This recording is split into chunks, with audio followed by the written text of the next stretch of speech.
There's no easy way to say this, but color is just kind of hard. It's hard to figure out. It's hard to know how much color should I need? How should I modify these colors? It can be pretty overwhelming. So hopefully we've kind of demystified a little bit by kind of isolating the hue, saturation, and the brightness, and kind of, you know, imagining saturation as white slider, the brightness as a black slider, and then the hue is really just the color of the color wheel. But what I want to also point out is, in the context of an interface, a red call to action is going to look different on a green background versus a white background versus a black background. The same way that right now, if I turn my computer monitor brightness all the way up, all of a sudden my neck is much more bright. And if I scroll to an all red page, this is purely the color of the monitor coming off of the screen right now, and it's shining on my face. And if I scroll down to the green, because it's here, it's reflecting on my skin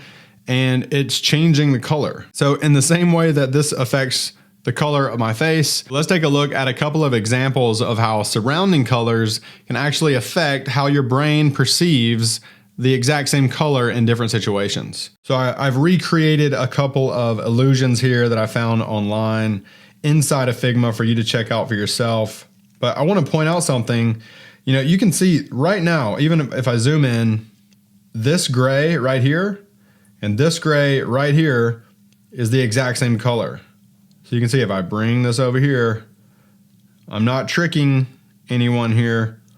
I'm just purely, you know, bringing that over. So because this is surrounded by white on the large end, this is going to appear lighter than this one right here surrounded by the dark. So if I simply change the position of these, the opposite effect is going to take place. Now the ones on the right look lighter as opposed to this one on the left. And you know, you can see it's the same exact color. I can move them over here. Nothing really tricky is going on. It's just moving them around and seeing like the light from the white bar is affecting the light in the gray bar because of the proximity to that particular color. Over here on the next one, this is one of my favorites. This is a total mind bender. I probably spent too long recreating this in Figma, but I think it's nice to be able to have this. So again, let me show you A and B here. These are the exact same component. It looks like A should be a little bit darker than B in this particular instance, but watch what happens when I turn this red, or yellow rather. So this is the exact same background color. I haven't modified, you know, you can get in here and modify the actual symbol or the instance, but that's not what I'm doing here. I wanted to do this so you can see I'm changing the master component 6, and then you can see the reason this looks darker. And I can pull this out. Let's just grab this instance, pulling it over there. You can see A and B exactly the same. You can see in my layers here, I have the shadow is actually right here underneath. So the A and B are on top and the shadow is down below. So watch what happens when I take away the shadow. So what's happening here is I've got a shadow right here that's underneath the B. But what I did was I adjusted the shadow's transparency to make it equal that hex code. And I don't know how they created the original version, but that's how I did this one. So it's just really interesting. The reason it looks darker or lighter, because actually the squares on the outer perimeter of the B are actually darker because of the shadow. That's what's making it appear lighter. The same way that these black bars over here make these appear darker. The same thing's happening here. So if you have a medium gray surrounded by black and darker colors, that color on its own is going to look darker. And dark colors are going to make other colors look darker. So you have to really punch up the saturation and brightness when you want the contrast on dark backgrounds. Whereas if you put the same exact pieces, A and B, I can pull, let's make a copy of them, put them right here, and then let's also check them out right here. The A and the B in the very bottom look much darker because they're surrounded by all of this light gray.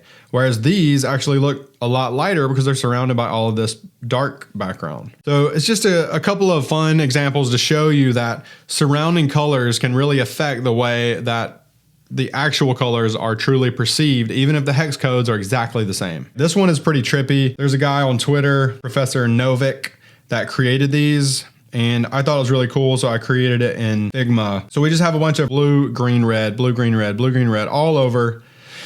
And then if we zoom out here, it looks like we have, assuming that you are not colorblind, or at least you and I see colors the same way, I see, right, kind of a bluish, kind of purple blue ball here, a green one, and then a red one, like blue, green, red, blue, green, red, blue, red, blue, green, red, green. But if you look, all of these spheres are created with this particular shape. So you can see if I have these stripes, I'm taking the stripes off. If I hide the stripes, you can see that every single one of these spheres is just kind of like this skin tone color. And it just has like two different radial gradients, and it also has this kind of inner shadow that I've added. What's causing that is in each one of these, there are the stripes, and then inside of each one of the stripe components, I've either hidden the red and the blue, or I've hidden the green to make the red one show up. Whatever color is on those spheres, that's kind of what it makes it look like. So if I want to change this green one to look blue, I can hide the green, add the blue lines, and because of that blue, it's like vibrating into the other colors. Just a couple of fun illustrations just to show you that color can be tricky and might even be trickier than you thought it was. So how does this apply to interface design? Well, the way that I apply this to interface design is my actual preferred method of choosing colors is more of a monochromatic kind of a system. You know, I pick one hue and I like to use that one hue for all of my different components. And I've shown you that some, but let me dig into that a little bit more. We've got our Send Sampler app. I've shown this before. This time I really want to dig into the color scheme. For the most part, it's kind of this gray, black, and purple. There are a lot of different shades going on here. But the way that I made this a little bit easier on myself is I started laying everything out, and then I started choosing some different colors. I really wanted to nail down what color this was going to use. So I tried some green colors, tried some lighter linear gradients, ultimately decided on this hex code here, which is actually more of an HSB value. So I've got my hue is set to 240, and then I've got 50% saturation and 100% brightness. So instead of going way over here, that would look a little bit too dark up against all this other stuff. So I left it at 50 because I wanted this nice light purple that was saturated, but it looked good on a dark background. So a lot of times, like I said, on a dark background, this is going to look a lot different than it would if it were on a full white background. So if we did something like this, sent it to the back, and then made this white, that is going to appear a little bit differently than it will when it's like fully surrounded with black. It's going to really like stand off a lot more because of that color around it. It kind of, the dark color surrounding it makes that button pop off more. Whereas this one, it still works. It's just a little bit more subdued. It's not as high contrast. So if we were going to modify this color on this background, we might give it more saturation. We might take the saturation from 40 up to 60, maybe 70, maybe 80. It kind of just depends. Maybe we change the hue a little bit and we give it even more saturation. There's kind of different things that you can do, whether it's on a white background or a black background, to really make that primary action kind of come out and punch across. But once I've gotten that particular hue, and I've shown this before, but I just think it's really important to kind of hammer in the fact that you can totally design with this monochromatic scheme and still have a pretty lively, rich app. Let's just remember the hue of 240 here. I'm gonna go back to this instance and let's check out the background of this actual tile here. I'm gonna go in to this symbol and let's open this color up. So look, same exact hue, 240. And then all I've done is I've played around with the saturation and brightness. So before this was at like 40 and that was at 100, roughly speaking, or maybe that was 50 actually. So you can see that's the exact same color. So now to find a nice dark color, I'm just gonna leave it on HSB. I know the hue is not gonna change whenever I drag this. So I'm gonna pull it down here, and sometimes I'll slide it around just to try to find a nice dark color. Other times, you know, I'll just use some math here. I think I was probably dragging this around, because if I was just trying to experiment with math, I probably would have went with like 20 and 10. Most of the time I'll use like even numbers just because it's easier to kind of remember. 22 and 9, that works fine too. So same exact hue, dark background, and you can see this looks a lot different than it would if I added a black background, completely black. It looks pretty similar. If you kind of zoom in here, let me hide one of these. If you look at the difference between this black and then that, it's so subtle, but you can kind of see it just kind of adds this richness. When you use this monochrome color scheme, there's a little bit of a richness in the dark colors and in the grays, and every single color inside of this app has that hue and is not fully desaturated. So even this gray right here, let's go in and dig into that. Open up this gray. So this gray on top of that background, 240 hue, 11 saturation, and 18 brightness. So same exact hue. So all three of the background color and this, they're all the same hue. And this purple might not work as well on white, so we might have to find a different primary color, but then we could still use that same hue principle to kind of drill down into all the different variations with the grays and with the darks. I think this was one of the first projects where this whole like hue concept really clicked for me. I'd done it in the past, but only to a varying degree. But this time I got real scientific with it. Really kind of pushed myself to make all of these the exact same hue. You can see this one I probably typed in some numbers, 240 hue, and then 10 and 50. So kind of flipping the saturation and brightness, 10 and 50, to give me that nice rich gray. Because look what happens if I turn this into fully desaturated. It's just kind of it's gray, and it works okay. It's definitely not bad, but compared to the richness of, you know, even these symbols right here, it has a little bit of a bluish purple tint. And the background, it's almost hard to describe, but when every little piece has some of that saturation inside of it, it just gives it this really, really nice feel. So if I go back and change that, I mean, you can kind of tell what's happening here. Like if I go back, that's got a little blue, gray, a little bit of blue, back to gray. I'll show you one more section of this. Let's go into, let's say this section right here. So even all of these things, I remember spending an obscene amount of time trying to fine tune these colors. Like once you've got your layout in place and your typography set, the tone, the amount of color that you're using and the modifications that you use really, really makes it a big deal to kind of just take it to the next level. This is the regular instrument background, which I have here. Looks like I've got regular, there's like a downloading background, empty, and then selected. 240, saturation is 10, brightness is 26. If you have selected something, we've got 240, 10, and 35. So I'm changing the brightness between 26 and 35 between the default state and the selected state. So I've just added like an increment of 20 just to the brightness, just to kind of give it that look. And you can see I wanted to show, I got a little cursor in here to show this one's being selected. So just that 20% of brightness increase is just enough to give it kind of a different color, but it also just, I know it's gonna work because it's in that monochromatic hue spectrum. Okay, lastly, I wanna show you a pretty cool tool called Adobe Color that will possibly help you out selecting colors and will definitely help explain some different concepts around choosing and using colors and kind of modifying them.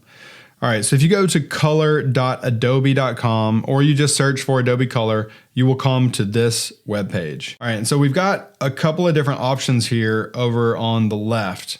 And the one I've been describing, the one I use for Cinesampler, is this monochromatic.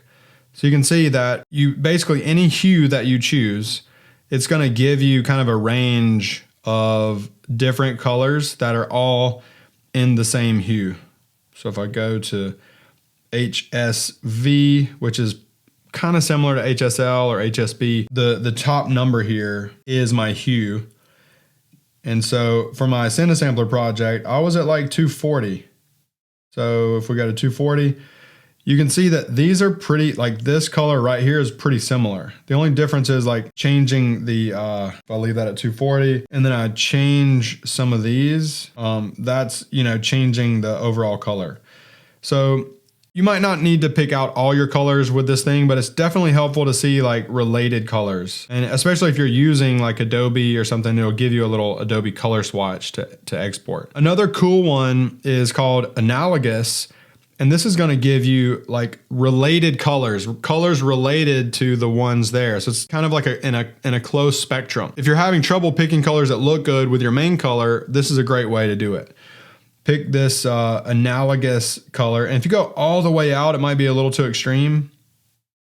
But if you kind of go into the mid-range where the hue isn't quite 100%, I mean, it really depends on the type of project. If it's really poppy and punchy, kind of this brutalist design, you might want to go to the full extreme with these big bright colors. But these are going to clash a little more easily, I think. If you bring it back down to like 80, 70, you'll get like a little bit more of a muted color scheme, just a little bit. I mean, you can experiment with this too, but it's kind of neat because you can use this middle guide and get these analogous colors that are semi-related. And you might just get in here and say, oh, okay, well, actually all they're doing is changing the hue 30 degrees. We got 330, 300, and you could probably do like 270 right here if you wanted to stay on like a 30, 30, 30. So you could start using a little bit of math with the hue to get these like related colors. So once you can kind of isolate that hue, and then you can add and subtract like 20 degrees of hue or 30 degrees of hue, like come up with these little mini systems in your mind for choosing colors. And then you can kind of really start to exploit that once you land on something that you like. The next one here is called triad. This is just going to give you, you know, this kind of like 3 directions in the color wheel. I can't say that I would ever use this necessarily, but if you're trying to come up with some decent colors, you could experiment with this and see if you come up with something you like. I personally don't think I've ever used triad. And I typically don't use a color wheel when I'm picking colors, but if I was trying to find some complementary colors, you know, some different things that just look good, this is definitely a great resource to use. And speaking of complementary, like I said, it just means opposite the color wheel. So if I'm going full red, complementary is like full green. And if I pull in the saturation, you could start to see how some of these complementary colors could work. And it's not like to be fully 100% complementary that you have to use blue and yellow to the extreme. You could use blue right here and then have this kind of adjacent yellow kind of cream even into the green colors. You know, it's more of an adjacent complementary. This is, like I said, it's a great way to pick out some different colors, and you can get some crazy effects like compound and different shades of the same color. But for interface purposes and for my own personal preference, I'm typically sticking to the monochromatic and maybe occasionally complementary.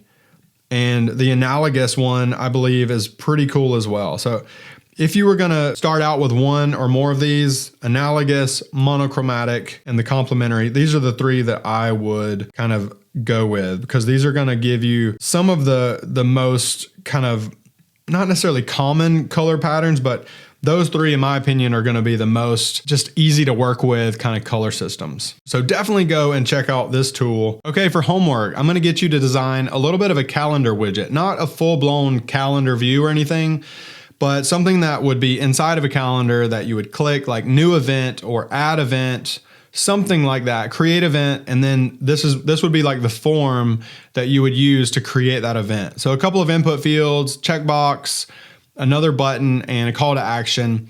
And in order to make this a little bit easier, I created a wireframe and I've already designed it. So I'm just gonna go through and kind of show you what I've got going on here. So first of all, I just went ahead and took a screenshot of one of my favorite calendars called Fantastical. And then I just use like all day, when does it start, when does it end, to kind of come up with some, you know, just the input pieces that I knew that I would need. And even for the wireframe, I'm trying to decide whether or not add event in black or add event in white look better. And to my surprise, the black on the blue measures a contrast of 5.3, whereas the white contrast actually only measures 3.0. And so this is another one of those interesting situations where, in my personal opinion, I can more easily read the 3.0 white text than I can the 5.3 black text. And so according to this color equation, it's saying that this has more contrast. So theoretically, it should be easier to read.